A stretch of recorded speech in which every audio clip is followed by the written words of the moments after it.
The Serenity's wake was a rusted monument to better days, a hulking iron beast that groaned under the weight of its own shadow as it sat in the oily harbor of Southampton. For Liam, it was a reprieve. He didn't care that the hull was weeping rust, or that the crew looked like men who had forgotten how to speak to anyone but the sea. He needed the silence.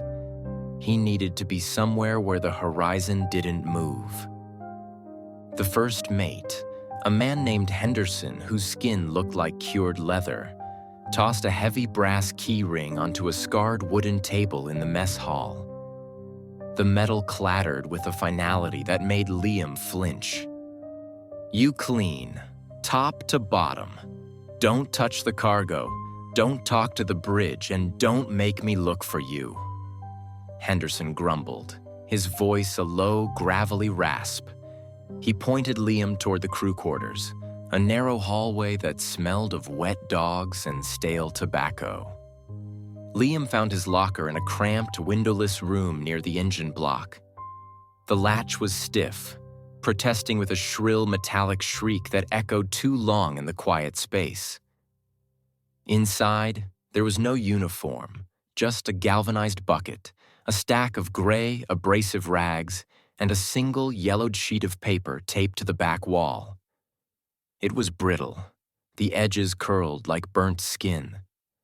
The typing was uneven, the ink heavy in some places and ghost-faint in others, as if the typewriter itself had been struggling to breathe. He read the 8 rules twice. At first, he felt a spark of irritation. He'd worked industrial jobs before. He knew about safety protocols and no-go zones. But these weren't safety protocols. If you hear singing, hum loudly. The rattling is a game. Do not play. It felt like a cruel joke played on every greenie who stepped aboard, a way for the seasoned sailors to laugh at the new guy's paranoia.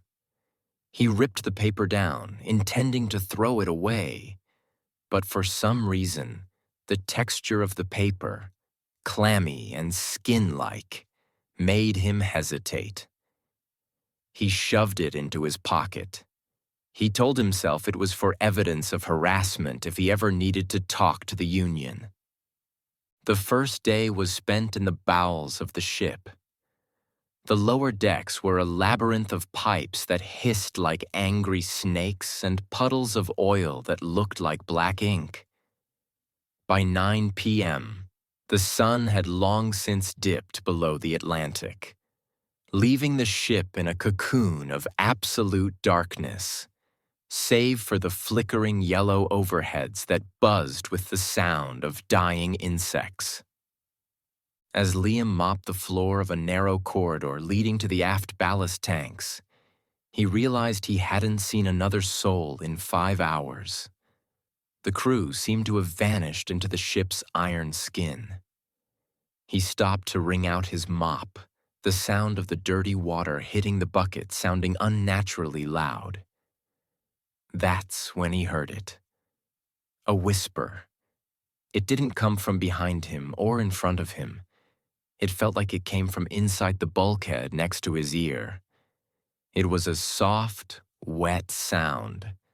The sound of someone trying to speak through a throat full of seawater. Rule 2. Ignore the whispers. They are not for you. He tightened his grip on the mop handle until his knuckles turned white. He began to scrub the floor with a feverish intensity, the sound of the bristles against the metal masking the wet murmurs. But as he moved further down the hall, the whispers grew more frantic, shifting from a mumble to a hiss. They were saying a name. It wasn't his name, not yet, but it was a name he felt he should know. Elias. Elias. The walls seemed to breathe. He didn't look back. He kept his eyes on the dirty water in his bucket, watching the way it sloshed in time with the ship's heavy, rhythmic heartbeat. By 1 a.m., The temperature in the lower decks had plummeted. His breath came in white plumes, and the metal walls were slick with an unnatural frost. As he entered a small storage locker to put away his chemicals, a sound drifted from the ventilation duct. It was a voice, high and clear, singing a lullaby in a language that sounded like clicking stones and rushing water. It was beautiful, yet it made the hair on his arm stand up. It felt like a hook in his chest, pulling him toward the dark vent. He remembered the rule. Rule 3. If you hear singing, hum loudly. Liam began to hum a frantic, off-key version of a pop song he'd heard on the radio. He hummed until his chest ached, the vibrations rattling his teeth. The singing in the vents grew louder, more insistent, shifting into a screeching soprano that tried to find a gap in his melody. The vent cover began to rattle as if something was pushing from the other side. He dropped his rag and bolted for the stairs, his humming turning into a low, desperate growl as he climbed toward the light of the upper decks, never stopping until he reached his cabin and leaned against the door, his heart hammering like a trapped bird. The second night was worse. The sky was a bruised purple, and the waves had begun to grow, slamming against the hull with the sound of sledgehammers. Liam had barely slept. Every time he closed his eyes, he saw the yellow paper behind his eyelids, the ink appearing to pulse like a vein. He was assigned to the officers' mess and the bridge corridors.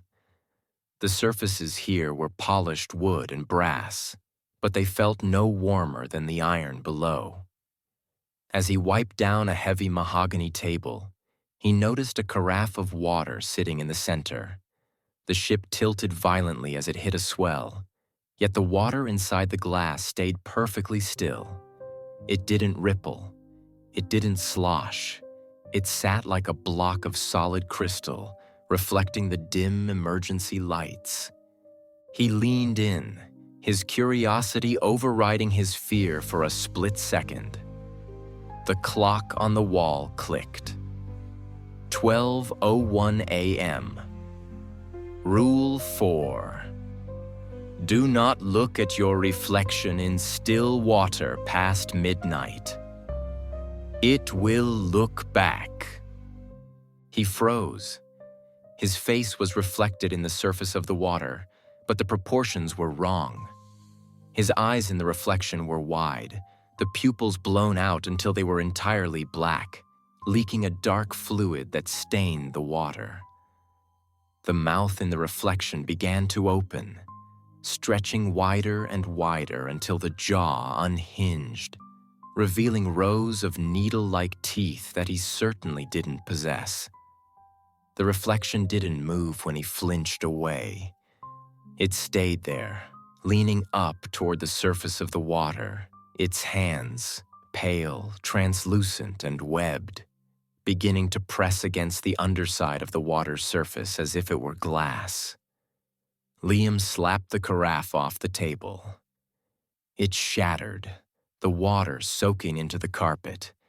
But even in the damp fibers, he thought he saw 1,000 tiny, fractured versions of that mouth, all smiling at him.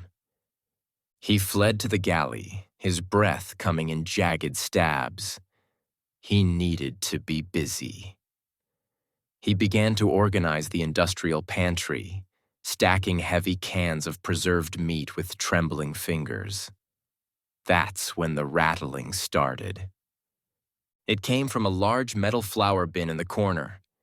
Chit, chit, chit, rattle. It sounded like a die being shaken in a cup.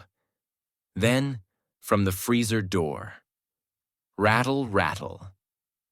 Then, from under his own feet, a vibration that traveled up through his shins. It was a rhythmic, inviting sound, a percussion that seemed to sync with his own pulse.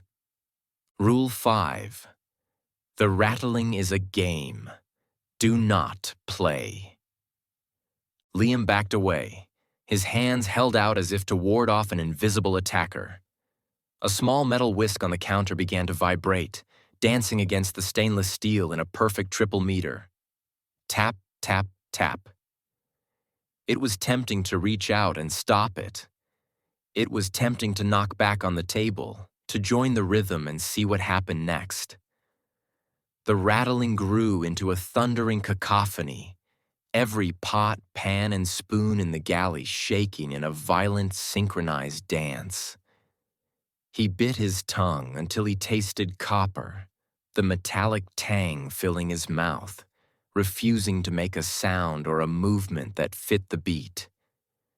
He stood in the center of the kitchen, paralyzed, until the rattling reached a deafening crescendo and then stopped as abruptly as a heart attack, leaving a silence so heavy it felt like he was underwater. When he turned to leave, the air grew thick and cold, smelling of ancient depths and rotting kelp.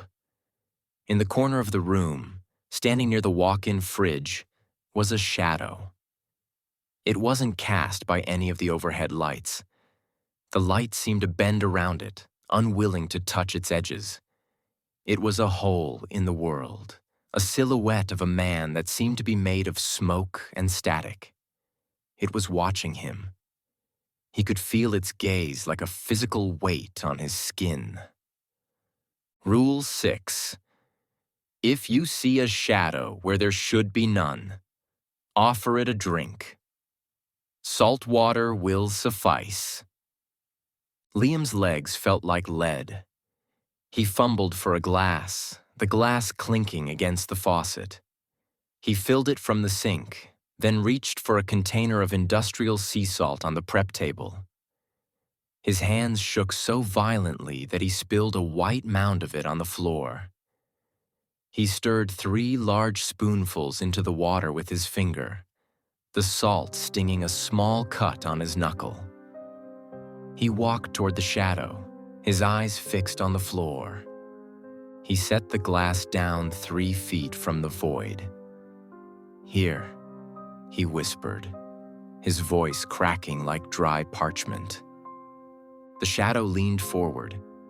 It didn't have a face, but Liam felt a cold, mocking gaze sweep over him, an intelligence that was vast and hungry. A long, dark arm, stretched thin like taffy, the fingers ending in wisps of smoke, reached out and touched the glass. The water inside instantly turned a deep, obsidian black and began to boil. The shadow pulled back, receding into the darkness of the pantry, the glass left behind, cracked and frosted with salt. Liam didn't wait. He ran for his cabin, his boots echoing like gunshots on the metal stairs. He checked his watch. 2:55 a.m. He threw himself into his room, slammed the heavy iron door, and threw the bolt. He lunged for the porthole, cranking the heavy steel deadlight shut until his muscles screamed.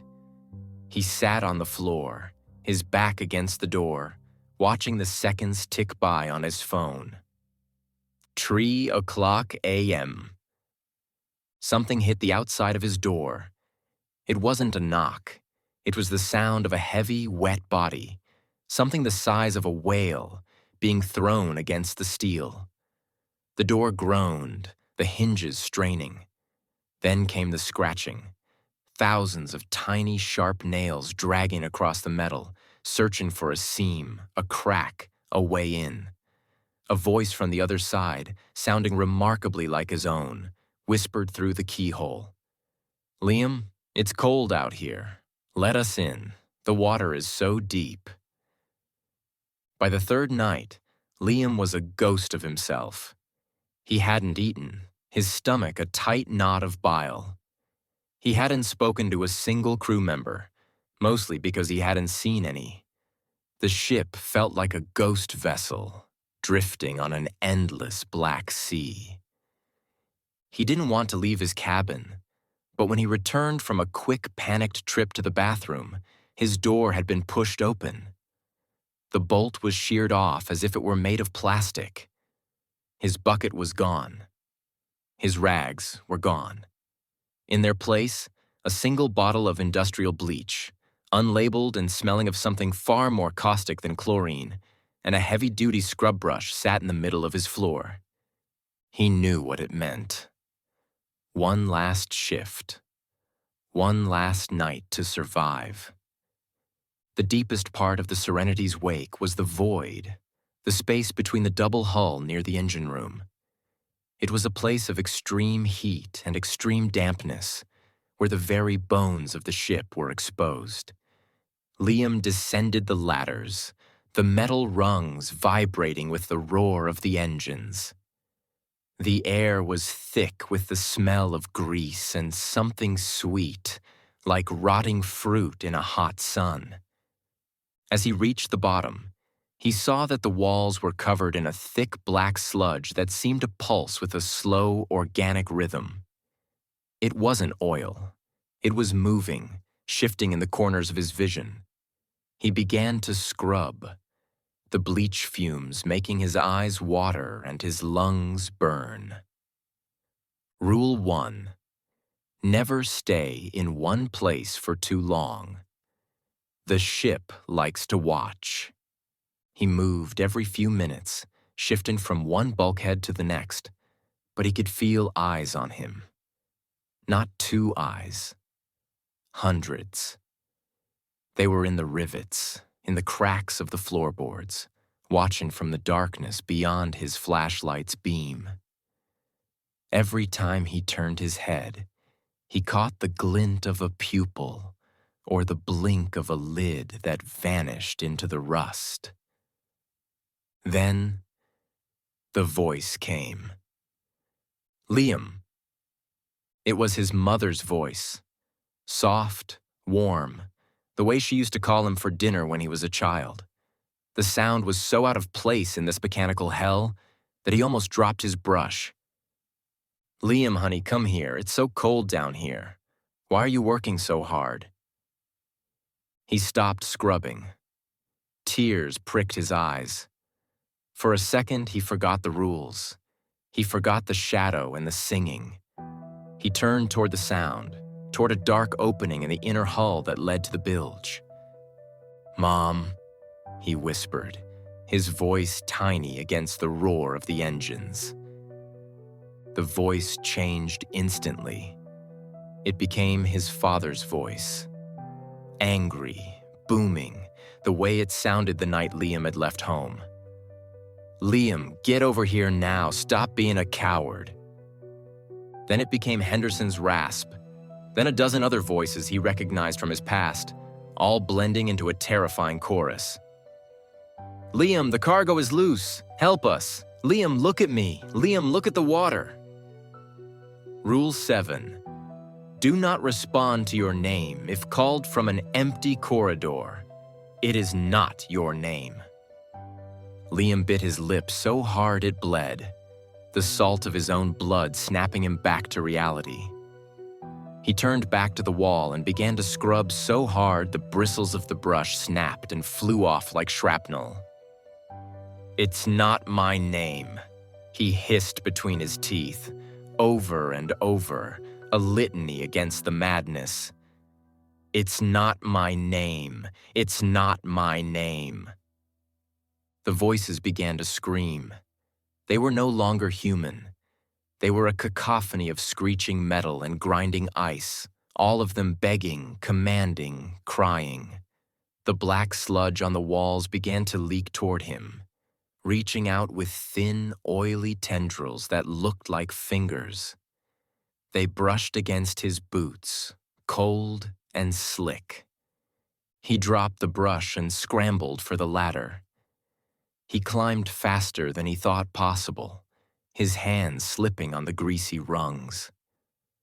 The voices were right behind him, a gale of sound that felt like it was trying to pull the soul out of his body. He reached the upper deck and didn't stop, sprinting past the mess hall, past the galley, past the bridge. He reached his cabin at 2:50 a.m. He reached for his key, but the lock was gone. Where the doorknob should have been, there was only a smooth, unbroken sheet of rusted iron. The door had been sealed shut from the inside, or perhaps it had never been a door at all. He panicked, pounding on the metal until his knuckles were raw. "Let me in. Open the door." He looked at his watch.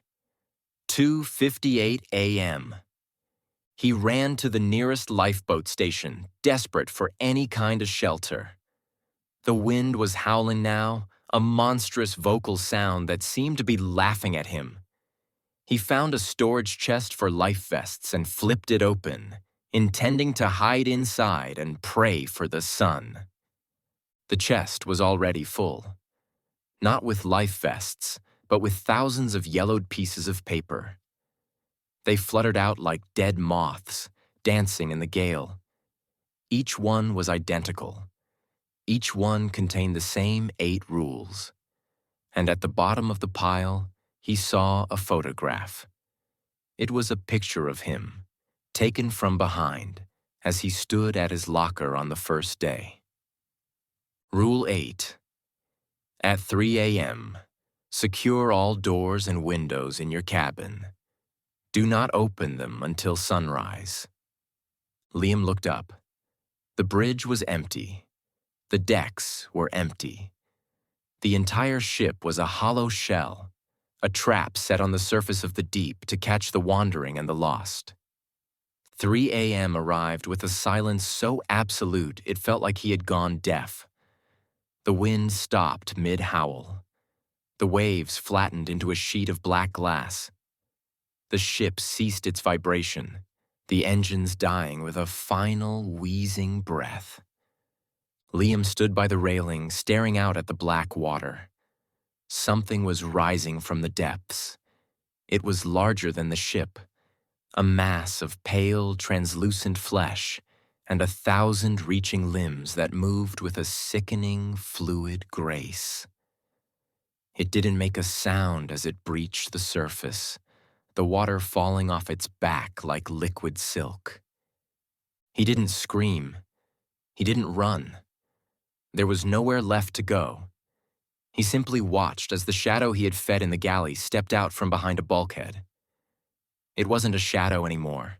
It had Liam's face, pale, wide-eyed, and perfect. It wore his clothes. It even had the same small scar on its knuckle from the salt. The entity walked toward him, and as it did, Liam felt himself fading. His hands became smoke. His memories became static. His very history was being sucked out of him and into the thing with his face. The thing that looked like Liam reached out and took the brass keys from his belt. It looked at them with a curious, predatory smile. "The ship likes to watch," the thing said in Liam's own voice, perfectly pitched. Liam looked down. He wasn't on the deck anymore. He was the deck. He was the rust. He was the whisper in the wall, destined to call out the name of the next man who stepped aboard. The Serenity's wake pulled into New York Harbor 3 days later. The harbor master noted that the ship was unusually clean. The brass was polished to a mirror shine, and the decks looked as though they had never seen a speck of dust or a drop of blood. The crew departed in silence, moving like sleepwalkers, their eyes fixed on the horizon. Henderson was the last to leave. He stopped at a public telephone booth on the pier, dropped in a coin, and dialed a number from memory. "Yeah," he said, his eyes reflecting the cold gray of the harbor. "The spot is open. He didn't make it past the 3rd night. He's part of the hull now. Put the ad back in the Southampton paper. We need someone by the time we turn around. The ship is getting hungry again." He hung up and walked away, leaving the ship behind. On the bridge of the Serenity's wake, A single yellowed piece of paper fluttered in the breeze of an open window, the ink appearing to darken and grow, waiting for a fresh set of hands to find it. Underneath the 8th rule, a new 9th rule had begun to form in faint, shaky letters. Do not worry about the previous cleaner. He is still here. He is everywhere.